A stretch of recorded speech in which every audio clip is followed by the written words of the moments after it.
Boom. And there we go. Hello, ladies and gentlemen, and welcome to another episode of ANCAP Radio. I'm your host, Adam J. Carswell, and we are joined by Todd Callender, who was supposed to join us a couple weeks ago. We ended up connecting. We didn't make the connection at the time we wanted to, so we played a phenomenal interview that he did. So if you haven't heard that one, just go back through our archives here over the last couple of weeks. It was an interview he did kind of during the height of all the COVID chaos. I feel like in many ways that has now settled down. But obviously, as you know, the powers that be, I feel like that's giving them too much credit, but whatever you want to call them, they're cooking up something new. Todd's ahead of the curve in many ways. We're going to talk about all that stuff eventually, which is why we wanted to have Todd here a couple weeks ago. But over the last 14 days or so, getting to know Todd a bit more personally, I found that he has really probably one of the most private social media channels out there, if not the most, or I shouldn't say channel, but platforms, CloudHub. And there's also a really cool meetings feature similar to what a lot of us know as Zoom, but way, way, way, way, way more private. I can say this now from also using it personally. I've been very impressed. And so I kind of said, Todd, I mean, to be honest, I didn't even know that this community that you've created exists. And it seems pretty freaking big, which is always Yeah. good because we want to connect as many like minds as possible. It's really the only way we're going to make any impact or any change here on ANCAP Radio and beyond. So, on that note, I do want to let everyone know whether you're tuned in live with us here or on the replay, make sure you hit the like button, the retweet button. Check out ancapradio.com. I know below we're going to drop, excuse me, we're going to drop a link so that way you can leave your name and your email to get ANCAP Radio updates moving forward here. But anyways, Todd, welcome to the show. Yeah. And I knew I said a lot of things there that could probably got your brain going a little bit. So I just want to say good to have you here. And yeah, if you don't mind just kind of diving into whatever you wanted to spark it off with, we'll go from there. Cool. Yeah, I'm just happy to be here. First, I want to say this, Adam. Thank you to you and your team, Mark as well, for being so patient with me. I really am a technological fossil, and you guys have been great about giving me some hand holding and grace when I, messed up your last meeting. It's been just a joy to work with you, and working through the issues with CloudHub and trying to get you guys migrated away from the Chinese communist Zoom, where it's a great giant intelligence data trove that they've created, and they're scooping up everybody's data from all over the world. If you can imagine, even very confidential stuff like attorney-client privileged meetings, where people tell their lawyers their deepest, darkest secrets. Same goes for doctors. Zoom has openly said all data is our data. It is not yours. Technically, they could probably sue the people that have Zoom meetings for stealing the intellectual property of the Zoom people. It's horrific, and they're not alone. The same goes for Microsoft and all the other meetings platforms. They are in the business of hoovering up, meaning vacuuming up data and selling it. I know from past experiences from people in the marketplace that if one of these apps on your phone can scrape the data from your personal life, that they can resell your social security number and street address for $150 per buyer. So it's a license to print money. Why do you think all these apps are for free? Right? That's the point. So been in this fight now for the survival of humanity for really 4 years now. Thanks to you and all of your crews for doing your own part in the fight. Our survival, we're in an extinction level event. Our survival depends on what it is you do, Adam. That plain and simply, that's it. It takes all of us to stand up and say no. We've proven how that works. For those of you that may not know, I'm a lawyer by training. I was not a trial lawyer for the last 20 years, but when the Secretary of Defense decided he was going to poison, he was going to frag all 1.4 million of the service members under his command with experimental, deadly mRNA substances that genetically modify them, I had to step in and sue. Why? Because I came from the vaccine business, and my family had been testing mRNA technology for 20 years. All the test animals died. So I dusted off the trial suit, and that is what kicked off this journey that lands us here, including going back a year ago, April of last year. We really made the acquisition of CloudHub for a lot of different reasons, but the most important one was to provide a platform that was censorship free so that humanity could share what it is we know across borders and across barriers like language barriers, unfettered, unafraid. We provide the platform for people to speak freely and not worry about the secret police in China knocking on your door and turning you into body parts. So that's the grand scheme of things, Adam. I don't know if it was disjointed or not, but that's how I'm here. Love it, love it. And yeah, it's funny because we joked about your technical savviness, yet you None. have, Zero. well, you've managed to create two pretty unique platforms here, especially from a privacy perspective. So we're going to dive into those for sure. One thing um, I do want to talk about is just kind of your background as well for our listeners who aren't Sure. familiar with Todd Callender. I know you were put onto our radar by Alex Craner, who's a good friend of ours, and it's Good been, man. and I think for both of us, it's been a little bit surprising to see and know the circles that we're both running in, and yet have never really crossed paths until now. So, could you let our audience know Yeah. your background, how you became an anarcho-capitalist, or whatever you like to call Yeah. yourself? We just want to know, Yes. when did the light bulb first go off for Todd Callender? I'm one of you. I am. I am. So the story goes back to law school. So I was in the United States. I was studying law at the University of Denver, and in the process of that, you get an opportunity to work through certain things. And I had actually worked for a very unusual law enforcement agency in the federal government that dealt with high tech. And I was able to effectively witness a high tech transfer that happened outside of the regulatory regime that we were enforcing. It was literally impossible. There was no way this happened, but the satellites don't lie, and that tech happened, and nobody in our government knew a damn thing about it. It was impossible, but it happened. And that's when the light bulb went off in my head that, holy cow, there are people that can take the highest known technology to our government and they can transfer it to others without telling a soul. What that told me was that our government was owned, that there are people above it, and that it took some years to figure this out, but that the apparatus is really there to serve those people. And then after law school, my family acquired the intellectual property rights to a needle-free mass vaccination device. And in order to get that through the FDA's investigative new device process, it's similar to the investigative new drug process that Pfizer, Moderna, and all those guys were supposed to be going through for the COVID shots.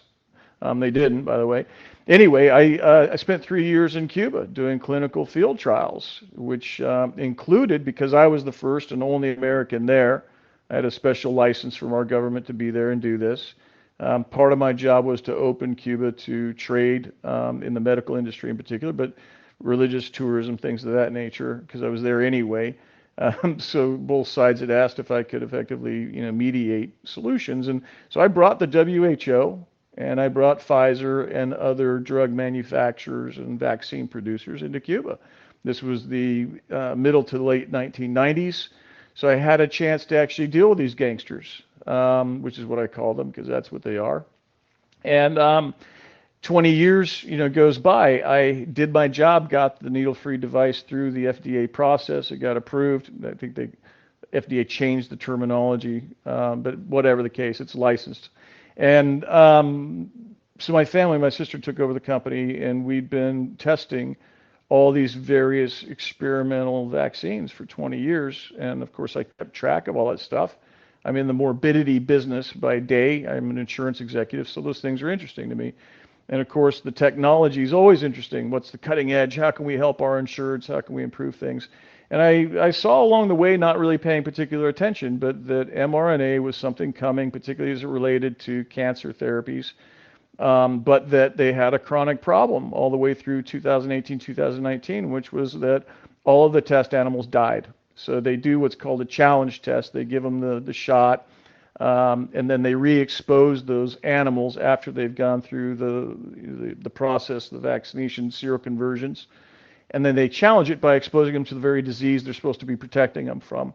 And when they did the challenge test, they all died.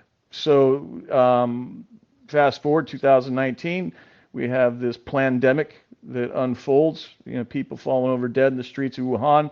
Not coincidentally, they turned on 10,000 5G transmitters Halloween night 2019. In any event, the saber rattling started there. All of a sudden, there's an executive order put in front of President Trump. Hey, well, we've got to update our vaccine industry. It's woefully behind, which is complete nonsense, by the way. But we need this new nanotechnology. We need mRNA and synthetic DNA technology. It'll make vaccines faster and better and blah blah blah. Well, what that also told me is that they're just preparing to genetically modify everybody, because that's what they're doing, is they're using nanotechnology to deliver little packets of proteins, oligonucleotides, synthetic RNA, DNA, etc., to genetically modify people's bodies to do something. In the case of COVID, it was to create spike proteins, literally making people into machines that produce a particular protein. So my skeptical mind, knowing what had happened, said, holy crap, I don't think the Secretary of Defense knows what he's doing, because he's ordering all 1.4 million service members to take the shots all at the same time. What kind of a commander does that? It's risky. These are experimental. How dare he? I'll sue him. I'll provide a temporary restraining order, and we'll educate them with our experts that know all this stuff. And I was so naive to think that the Department of Justice, who represents our government, would look at all the evidence from learned people, including the infamous Dr. McCullough, the equally, if not more infamous, Dr. Teresa Long, Army flight surgeon, who told the world that these shots contain polyethylene glycol, the base components to antifreeze. And I thought that our government would say, oh, well, we'd better put a stop to this. No, they didn't. They fought us tooth and nail for 3 years. So anyway, that's the background, is that I was living a very nice and comfortable life as an insurance executive, and I couldn't stand by when the opportunity presented to stop this. And lo and behold, Adam, we did. I filed suit. It was the first one against the government, but 11 soon followed, and more importantly, we got so bombarded with service members saying, help me get out of the shots. They all knew too, by the way. We had thousands and thousands of them descending on our little law firm of 3 people doing pro bono legal work. And so we didn't know how to help them all. So my law partner, who's a JAG lawyer, retired JAG lawyer, said, we've got some templates. We've already helped so many people. Let's take the legal work we've already done, and just make it generic, and they could fight their own fight. I was like, Dave, that's really smart. Let's do that. So we put together like 7 different templates, including criminal complaints, Inspector General complaints, Article 138s, Nuremberg notices, and the service members created little colleges, little schools. They created rat lines. And lo and behold, 400,000 service members stood up, papered the holy hell out of the DOD, and said, no, we are not taking your damn shots. And that brought the single biggest, most lethal killing machine ever known to our planet to a grinding halt. And thank God they did, because use of force was authorized. Our suit stopped the use of force. Their plan was to hold everybody on the planet down and inject them with these gene modification shots. Why? Because they turn people into a new species that our government already named back in 2001. They named them Borg, B-O-R-G, just like Star Trek. Some parts they call them Homo Borgenesis. But existing case law, this is my point to the U.S. Supreme Court, your case law, U.S. Supreme Court, says that they're owned. People that got Moderna and Pfizer, those are the mRNA shots, they're owned. That violates the 13th Amendment. We outlawed slavery. You can't own people since 1865. And the Supreme Court said, blah, blah, blah, blah, blah, can't hear you. You're not going to get your day in court. That means that they're holding in Molecular Pathology versus Myriad Genetics 2013 is what we call good law, otherwise known as applicable. So there you go. There's my last 30 years of life. Wow. Well, I mean, it's also, I think it holds a lot of weight to know that you've kind of lived on both sides of the spectrum now, and have made the choice to really to stand up for what's right. So applaud you for all the work, all you're doing. There's an award that we give out here at NCAP Radio called the Guy Fawkes Award. Which, are you familiar with Guy Fawkes? Of course I am. Yes, we celebrate Guy Fawkes Day. Are you kidding me? Nice. Well, so yeah, we give away the Guy Fawkes Award here, and so I'm going to go ahead and just say it now. Mark, make sure you make a note of it. I'm going to nominate Todd as the Guy Fawkes I Award. will proudly wear it. I'm honored just to be considered. Wow, seriously, Guy Fawkes. That's cool. Yep, yep. So it's something we just came up with recently, but we've been having a lot of fun with. So we'll be in touch with you Beautiful. on that nomination when the time is right. But man, there's so much that you just said that I'm Yeah. tempted to go that direction. I know we teased out disease X, and I'm sure there's a bunch of other planned attacks on humanity that you're aware of, and we can go into. Yeah. But before we go that direction, in a place that I know a lot of our listeners could go to get more details specifically on that topic would be. CloudHub, which is Yes. your platform. I don't know if you're the only, if you would consider yourself the only um, founder or one involved. I mean, I have met your team Oh, here, but kind of tell us about the genesis of CloudHub, yeah. what it is, because all I've ever known was BitChute. I've only known Sure. Odyssey, I mean, obviously YouTube. So what is CloudHub? Where did it Yeah. come from, and how would you describe it as being different? So a really cool guy by the name of Jeff Brain thought all this up some years ago. I guess probably 4 years ago, maybe five. That there should be a social media platform that combined all the different types of things that social media would do: the chatting, the videos, the groups, the personal relationships like posting on Facebook. And he thought, I'll build a platform that will combine all of them. And by the way, we'll do it in such a way that pardon me, it's uncensored. And so he sure enough raised up some money and started down that road. And circa, I guess 2022 or so, we became aware of it because that's when the censorship of our messages. I was getting shadow banned. I've done, I don't know, at least 1,000 interviews on the subject matter we've been talking about so far, trying to warn as many people as we can. There's a lot to it, and I was getting shadow banned everywhere. And so anyway, others were also, and that was really where we intersected with Jeff. But most importantly, he told me when I'd met him, hey, I'm working on this cool video conferencing platform that has instant translation. And that was really appealing to me because we've got insurance clients all over the planet and they speak different languages, and I don't speak all those languages. So I said, great, we'll make an investment if you can bring that to us and bring it to fruition. That makes a really cool thing for CloudHub as a unique part in the market.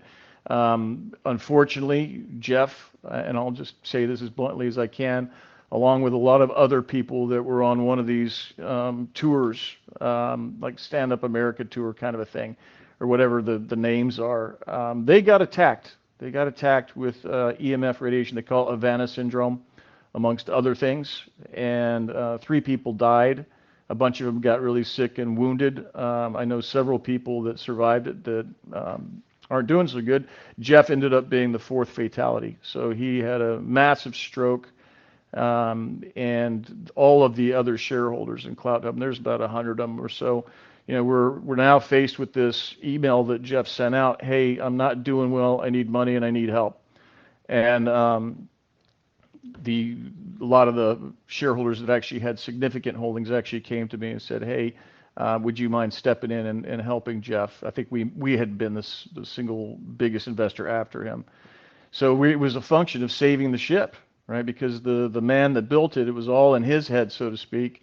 It was now not completely a vegetable, but seriously disabled.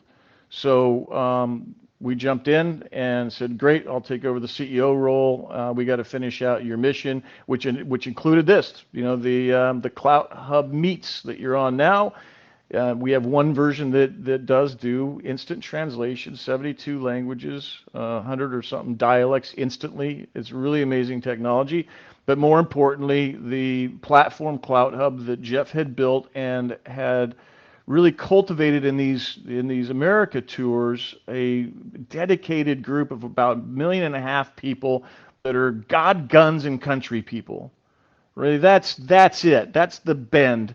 And they're there, and they're very loyal, and they're very serious and tenacious. And so I've had the blessing of taking over this company, and it's cost a lot of money to make it work. But we've done that with the help of some really wonderful people, including the 2 people that are helping me out even right now, Melissa and Bill. And it works. And we've got people coming over in droves. Why? Because everybody else is being censored, right? What people don't understand is that the social media platforms themselves all came out of DARPA. The backbone to run all of those things are a military operation. The pandemic was a military operation to rid the planet of 7 billion people. We're under attack, and it's an extinction level event, and that expands to every facet, including communication. So we built this in such a way that it guarantees people's freedom and safety. How do you do that? By making it anonymous. It's like cash, right? Cash is anonymous and it's portable and it's recognized as a value.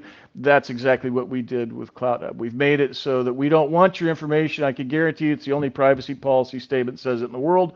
Don't tell us. We don't want to know. We don't geofence. We don't gather anything, and we don't want to. So all we want is a username, an email address, and what language you prefer. And that's really it. And then people are welcome to come and use our platform and associate, congregate, plan. And that happens. We've got about 160,000 Brazilians that join because it's safe. It's done on a browser so that when the meeting's done, for purposes of the secret police in Brazil and China, the meeting never happened. All it shows is that you were on the internet. It doesn't show what site or anything else. So we've built this with the utmost of anonymity and privacy because it equals freedom. Yeah, and I just have to back that up because I remember when we first connected, and it's one of those things where you hear about it, you think about it, you kind of just put it off to the side because it's not what you're used to using consistently. And I'll admit, I'm just guilty of clicking Zoom, send a Zoom invite, whatever. You Ah, finally got me. You finally got me on. And as soon as I was on there, I was like, man, you know what? There's something to this. So I would just cool. recommend everyone for the meetings, because there's two different. There's CloudHub, the platform for content, which we'll talk about. But in regards to the meetings, what was the URL for that again? It's clouthub.com, CLOUTHUB.com, not cloud. There's no clouds, just clout, like the clout you have, right? You've got a name and a reputation. You got clout. Clouthub.com, and if you go there it doesn't cost anything to register. We'd love to have you. Even if you don't, you can go to the public section, and there's a menu item. It's you have the channels, and you got community where people post things, and then you'll see meetings. And if you click on meetings, it takes you to a CloudHub Meets page, and people are welcome to use and test out our platform for 30 minutes free at a time. It's really unlimited usage.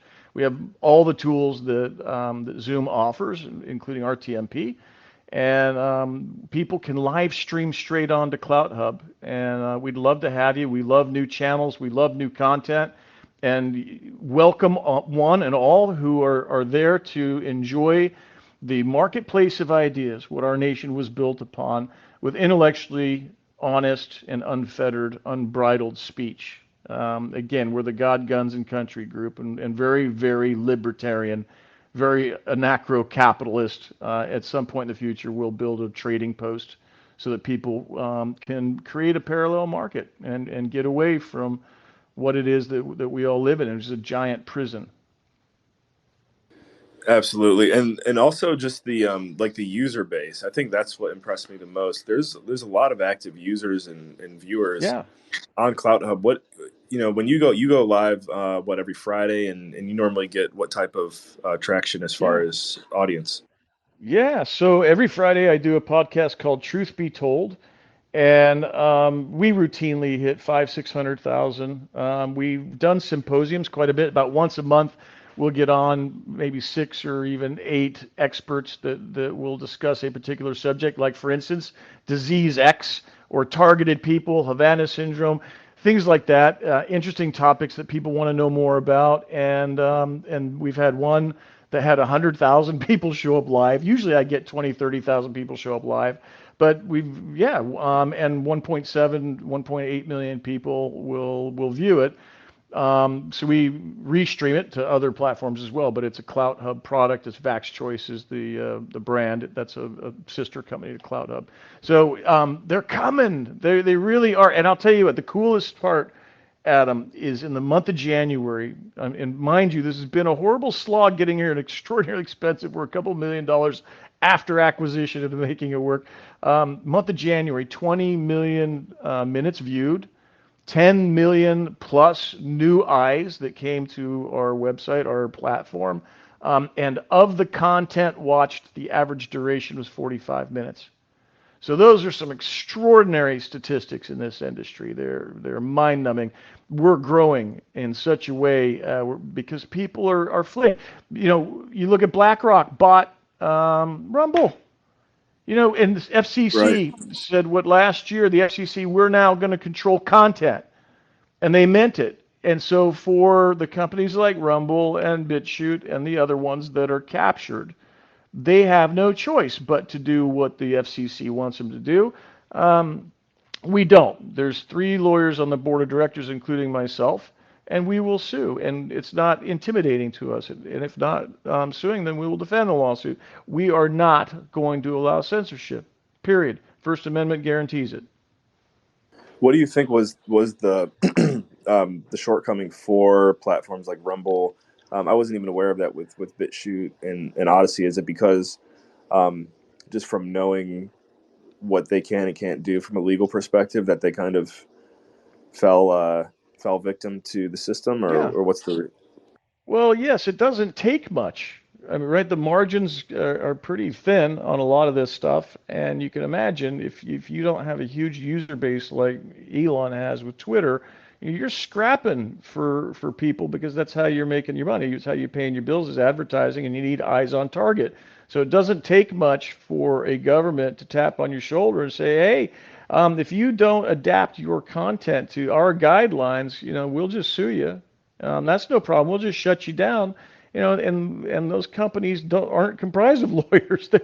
I mean, it's intimidating to business people. It's not intimidating to lawyers. We're like, yeah, well, let's do that. Let's have a fight. So that's the difference. Is we won't capitulate because we are private. We didn't take anybody else's money.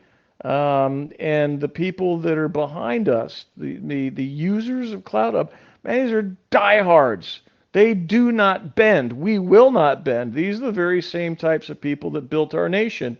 And you know what? We're restoring our nation. We are going to restore our republic. This is the year 2024. Humanity takes the planet back, starting with the U.S. of A.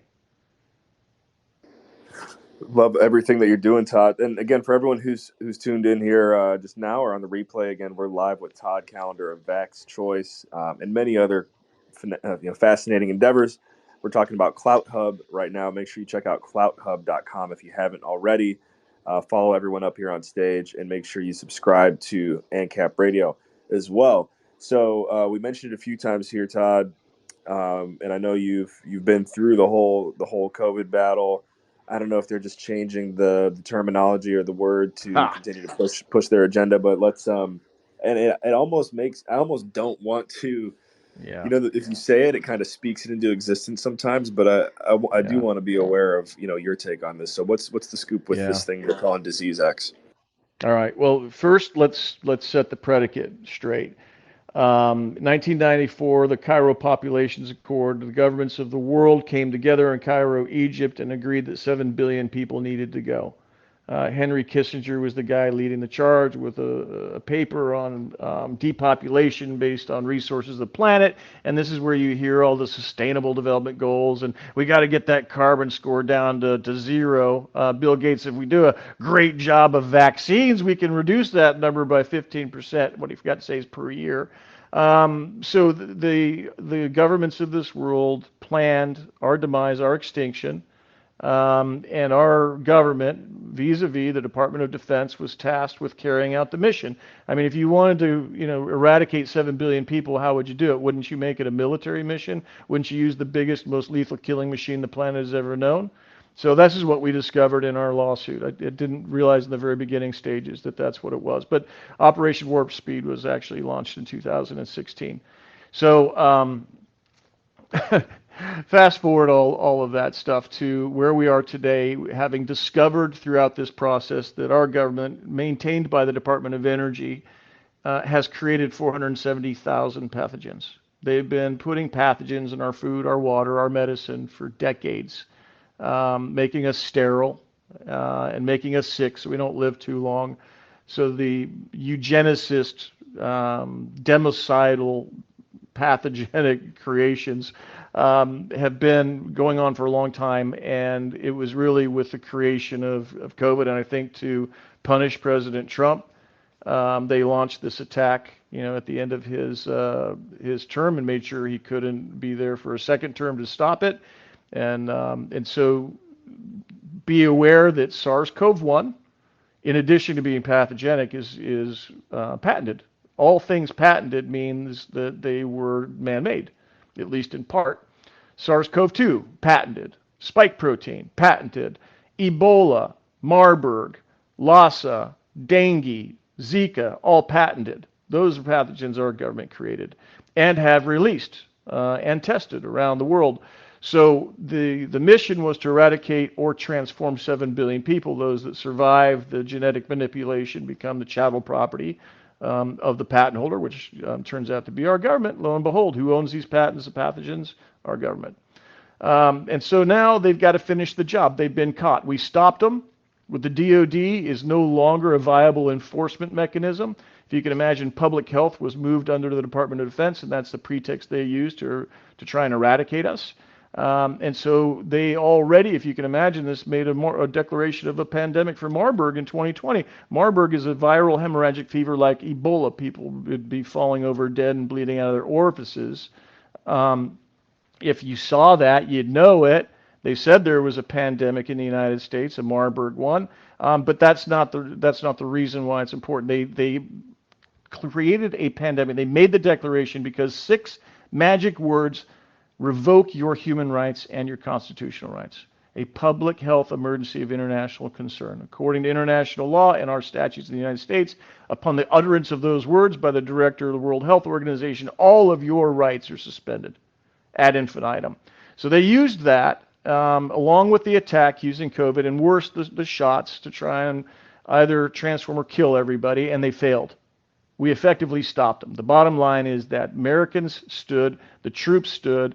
We ain't doing it. Now they've been caught. They got to finish the job. So lo and behold, what do you hear? A second Marburg declaration happened on January 1 of this year.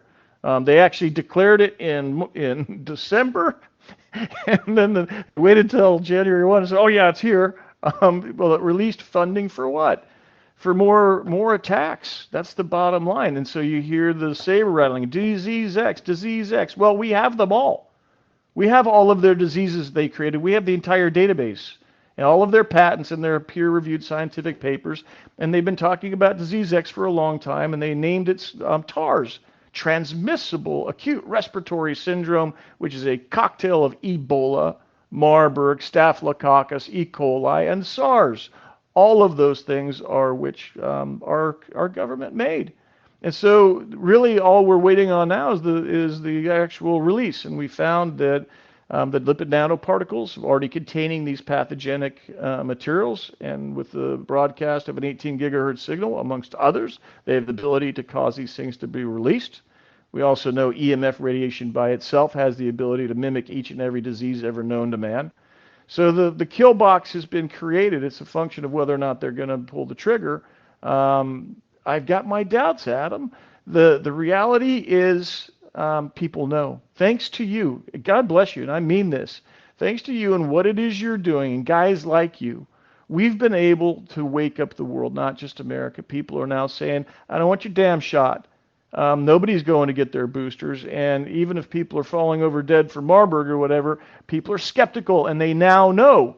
You don't have to get an experimental shot. There's drugs out there that we know that are efficacious, antivirals like albendazole and fenbendazole. That's what the Green Beret Medical Handbook says. If you encounter Ebola in Africa, here's the drugs you take, and it's done. Prophylactic and cured. So the gig is up. That's what I'm saying to you. Disease X is something they have to launch, right? They can't let Trump get back in office. They got to pull the same damn thing. They got to cause paper ballots and fraud with the machines. The problem is we know. Now we know. So we're in a race for the clock. Are they going to pull the trigger and eradicate humanity? Or are we going to stop them and hold them accountable? We have all the tools. We have all the information. What we're lacking is the willpower to do it. Sure. Yeah. And I do think I got to agree with you on the best way to help change, save, however you want to phrase it, anyone, is to be the best versions of ourselves and communicating this message to the circles around us. It's not like we're going to blast this out to Yes. 7 billion people tomorrow, but if we can get this message out to our circles and communities, that's what matters the most. I That's do right. have a question for you, and I do want to remind our audience as well. We're live here for about another 25 minutes. The floor is open, so if you do want to call in, ask a question to Todd or even myself, all you got to do is tap the request button at the bottom left corner of your screen there. We'll get you up here for your questions. But you referred to Trump a few times there, and if I recall, Yeah. during his presidency, and I don't know if maybe behind closed doors he had a gun to his head or whatever, but I do remember him kind of vaguely endorsing the vaccine, and I've always been kind of Yes. a skeptic, He did. meaning like whoever the it's kind of like whoever the president is, it almost doesn't matter sometimes. So Yes. do you think Trump being in office would make that big of a difference in kind of slowing and stopping things? Well, I think his existence in the last term is the reason we are here. It's almost immaterial as to what it is that he did in office, just for the reasons you described. The plan was going forward. So they were eradicating 7 billion people with or without Trump. And what he did, his existence slowed him down. He cost him 4 years. And that's why today we see these absurd things like in the military, they're trying to tell all the soldiers that there are white supremacists everywhere, and critical race theory is imperative to save our military. And everybody's looking around like, what are you talking about? Are you high? There is no white supremacy in the military. There hasn't ever been, really. And so it's absurd. And so people are seeing this, that what a bunch of BS. And they're disjointed, right? It's like a Swiss clock. The plan that was laid out took at least 50 years of legal wrangling to make it work, to make it impossible to stop and seek redress. And yet, that 4 years caused the plan to come apart. The gears and the cogs didn't match up anymore, and we saw it. So the answer to your question is his mere existence has probably saved our species already. We wouldn't be here but for those 4 years. And in terms of his personal situation, look, man, I'm with you. He said the words, "Go get your shots." He was the guy that allowed the Secretary of Health and Human Services to utter the magic words, "public health emergency," and that suspended our human rights. So those are things he did. He signed executive orders that made it possible. But I don't know what was in the man's head. I would love to ask him and say, hey, wouldn't it be great if you explained to everybody what you knew and didn't know? I don't know if we'll ever get that opportunity. But what I do know, Adam, is that the perpetrators of this crime, the biggest democide, the mass extinction event, mass murder, they are terrified of this guy. And it may not be because it's just him. It may be for what it is he represents. One way or another, they are hell bent on stopping him from resuming the White House. I would tell you, however, I think he's already the president of the Republic of the United States of America. I don't think he ever gave up those reins. Just the 10 square miles in D.C. and all the filth that is in there, being occupied by the organs of the monster. There. But the answer is, I think that he is going to be, because he already is, the de facto leader of our nation. And the one thing I love about what he says is, make America great again. Pride in our nation. He gave us all pride back in our nation that was sorely missing and being destroyed. And our survival depends on what? Our sovereignty. Banding together, defending a boundary, defending a notion, and then mutually exploiting all of the resources. That's how nations are built, and that's what that guy is saying. So I got to give him credit for that, even though I have lingering questions. Sure. And we do have our first caller. Good to see you here today, Doug. Hope all is well. Let us know where you're calling in from and what your question is. Yes, I'm calling in from Uruguay, where I spend a Cool. good part of the year. Todd, does any of this relate to the Deagle report, which I'm sure you're Yes. familiar with? Yes, it does. So Deagle report, he was an assistant secretary of defense, if memory serves, the guy that's behind that. He was, the statistician of the deep state, as people come to call it. And what you saw in terms of his forecast for 2025, Those weren't a forecast; those were a plan. So Rand Corporation, along with other giant companies that are above governments, had planned all that out. In fact, I think Deagle was actually owned by Rand. The company itself was owned by Rand Corporation. And if you look that up, it goes back, and lo and behold, you find the rhinos are all right there. Dick Cheney and Donald Rumsfeld, the Bush family. It's the same cast of characters over and over again. The Deagle report, I think it had a 73% reduction in American population. Similar numbers for Ireland and UK. Other nations you see are stagnant. Some have a slight increase in population, but that's a plan. That's a playbook. So yes. Okay. How are the miscreants in back of this going to defend themselves from Yeah. this thing? I mean, what are they going to do to keep themselves from dying? Sure. Well, a few things. First and foremost, you might recall they tried really hard to make sure nobody knew that antivirals were an efficacious defense. Some of the doctors that I've worked with, there's 2,500 or so of them that I've worked with over the last 4 years in this, were part of the Operation Warp Speed team. And when they looked at the pathogen that was released, not knowing that our government made it, with China and others, they came up with 1,300 available licensed drugs, therapeutics, and supplements that would have efficacy in stopping it. All of that was bottled up, shelved, and not allowed to talk about. You might remember Mr. Trump talked about chlorine dioxide, what they called Trump bleach. Extraordinarily efficacious. It's known as the universal antidote. I'm sure in Uruguay you're familiar with that. Same goes for ivermectin and hydroxychloroquine. So those things were there and they were hidden and they didn't want people to know. Same goes with albendazole and fenbendazole as it relates to Ebola and Marburg. We already have the cures. But instead they say, no, we got an experimental mRNA shot coming up. So the answer is they've already cured themselves. And by the way, please be aware that when the shot mandate came down, the judiciary, the Congress, and the executive branch exempted themselves, as did the FDA and CDC. They didn't have to take the shots, but you did. Well, that's very. Now, how does 5G relate to all of this? Really, that's not Yeah. clear to me. No, there's a lot that goes into that. The short answer to the question is that 7 billion, it's actually 8 if you think about it, was to either be eradicated or transformed into a new species, a slave species, in fact. That's what all the documents that we have lead to. There's a Bill Gates patent you might have heard of. It's 2020-060606. The mark of the beast patent, as we call it. And you don't have to question, whether this is speculation or not. It's not. That patent owned by Microsoft says that they're going to turn people into cloud computing nodes, into power sources, transistors, transducers, and amplifiers. And they're going to mine cryptocurrency with people's biorhythms.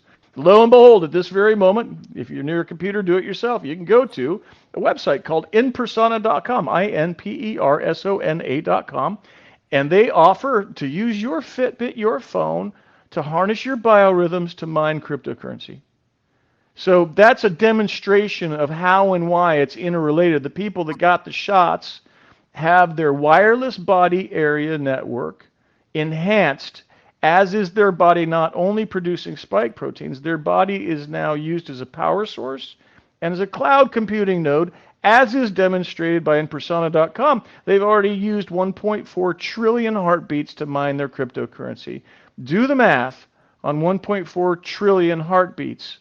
That's a lot of people that they've been using and mining already. So 5G is a companion apparatus that is necessary to access the wireless body area network to harness people as energy sources and cloud computing nodes, among other things. That's why cesium-137 was in the shots. We found it. We found it in people that got the shots. It's a radioactive material. It's also what runs our atomic clock, right? It's off by half a second every 33,000 years. In order to make it possible to have the cloud computing the harnessing of power, all of that interaction between the people and the 5G network, it had to be timed perfectly, instantly, globally, all at the same time. And that's why cesium-137 was included in the hydrogel of the shots. And if you look it up, when cesium-137 binds with living tissue, whether that's human or pig or anything else, it doesn't matter, it turns that tissue into what? A transceiver, a transducer, an amplifier, and a transmitter. So a gigahertz of data going into a vaxxed person produces a terahertz out. That's the amplification of it. So it's very, very closely tied. The other part I would remind you is that we have found, Defense Intelligence Agency was in charge of this back in the 1960s, that they've been able to utilize EMF radiation, different signals, all the way up into the light range to affect our bodies. We are electrical beings, and back in the first Gulf War, you might remember all the Iraqi soldiers throwing down their weapons and surrendering to news correspondents. Why? Because our military, in fact, it was the Army's intelligence unit, used something called the voice of God. It's voice-to-skull technology, and they beamed into the heads of these Iraqi soldiers, this is Allah, put down your weapon. And they didn't hear it in their ears, they heard it in their heads, and that's why they all surrendered. So that is an example of the ability to use signals to affect humanity. They, with optogenetics, again, M-cherry is a glycoprotein included in the shots. They have the ability to turn somebody's heart on and off with what? A blue light. Boy, it's really weird. We've seen a lot of these Philips blue lights going up on street posts everywhere. Well, this is vaguely reminiscent of that one scene from The Matrix where people have been turned into transmitters. You'll remember Yes, that. But it was in a any event, documentary. yes, The I know. Matrix was a documentary. Well, you're making extraordinary claims, and of course, Yeah. extraordinary claims demand extraordinary proof. I Yes. don't have Yes, they I don't do. have the I don't have the technical competence to interpret that proof. But what do you make of the fact that in the U.S. About half of the people are so-called blue people that support Mm. all these terrible blue things, and the other half might be red people that at least don't like the blue people. So when this disaster comes, and are you looking at 2025 as being the year when half to three quarters of Americans die? Yeah. Well, there's a lot in there. There's a couple different things. I'm not entirely sure I understand the red versus blue, but let me point you to a few things. First and foremost, as a lawyer, my obligation is to have a good faith, reasonable belief that what I'm telling you is true. Beyond that, I sued the DoD and put a whole lot of this into evidence. You know, at least 1,000 pages worth of evidence, including a bevy of expert witnesses who opined. It went into the official record. So all of that is there. We also kept a repository of information, a library of sorts at a website called VaxChoice, VAXXchoice.com. And I've done about 1,000 interviews or so on this subject matter, including documentation. So you type in my name, you'll find me anywhere and everywhere. And I make a habit of producing the document proof, the evidence before I talk about it. So it's there to be had, and I welcome people to look in what it is that I'm saying technically. Direct your attention to something called the NASA Langley research paper on fifth generation warfare, and it says what is warfare going to look like in 2025? And this paper can be widely found. And first and foremost, on page 2, they say the new people, the genetically modified people, will be called Borg, B-O-R-G.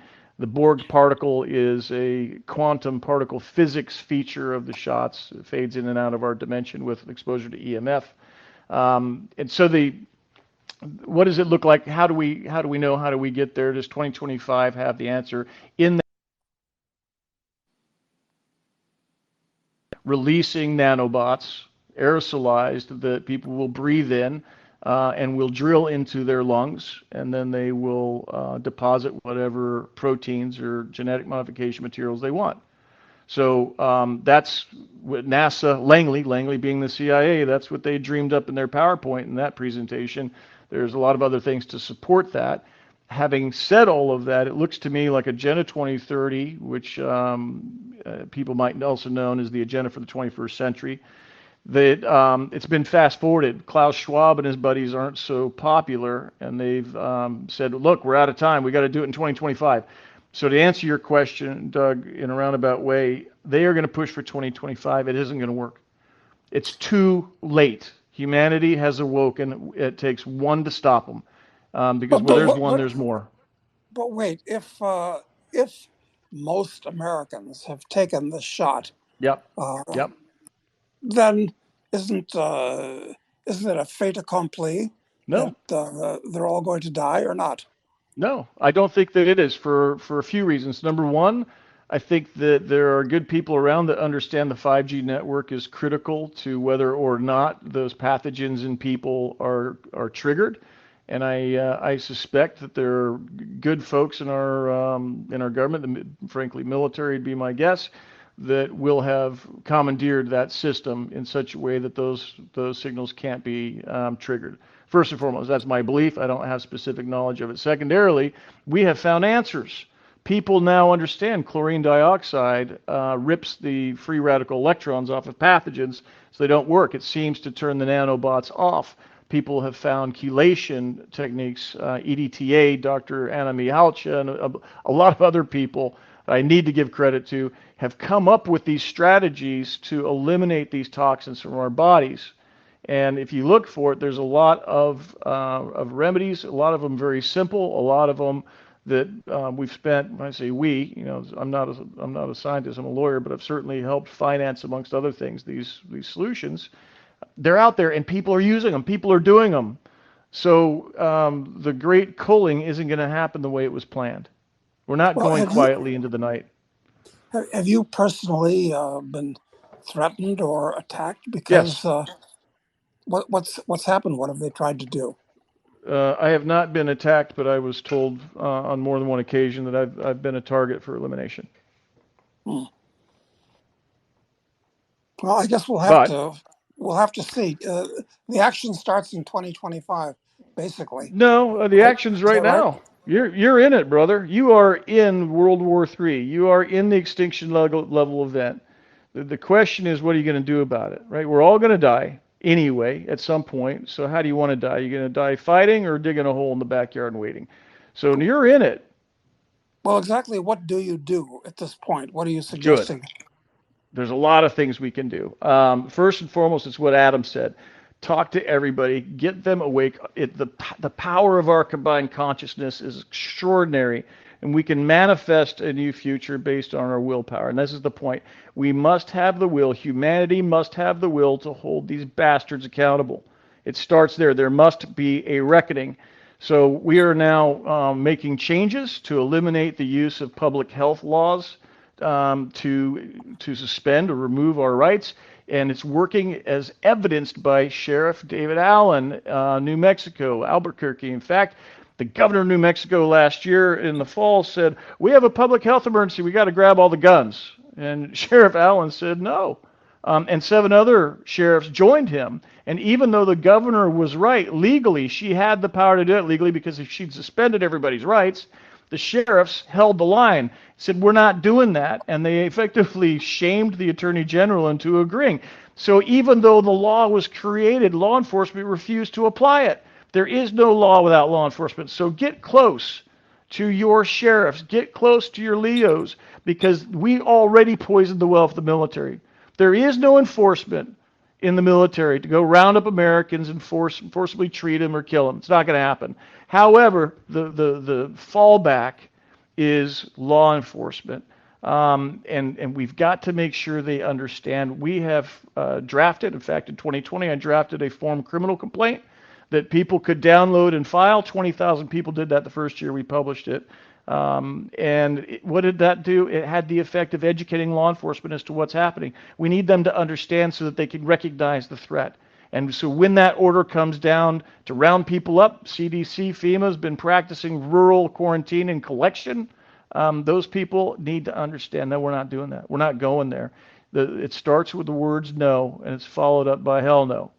Well, Todd, let I, me. I do want to just give a moment here, Doug, as well, Yeah. because, and Todd, maybe you might not have caught this, but I had to bring it to light now.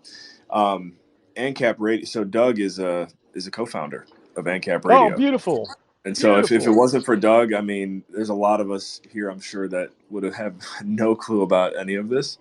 Wow. So he's definitely, and It's an anyone here, honor. if you're not familiar with Doug, follow, make sure you give him a follow. But I didn't mean to interrupt you there, Doug. Go ahead.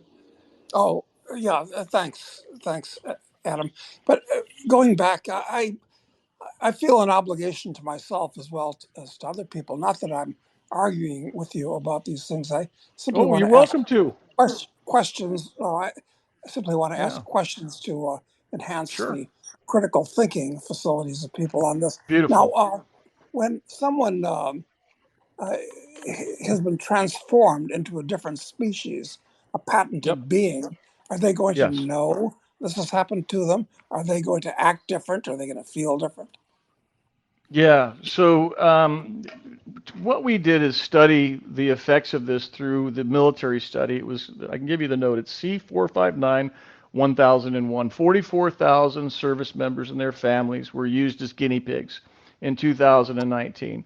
They employed something called an InTouch e-diary. It was an ePCR device, just like the InPersona website I talked about.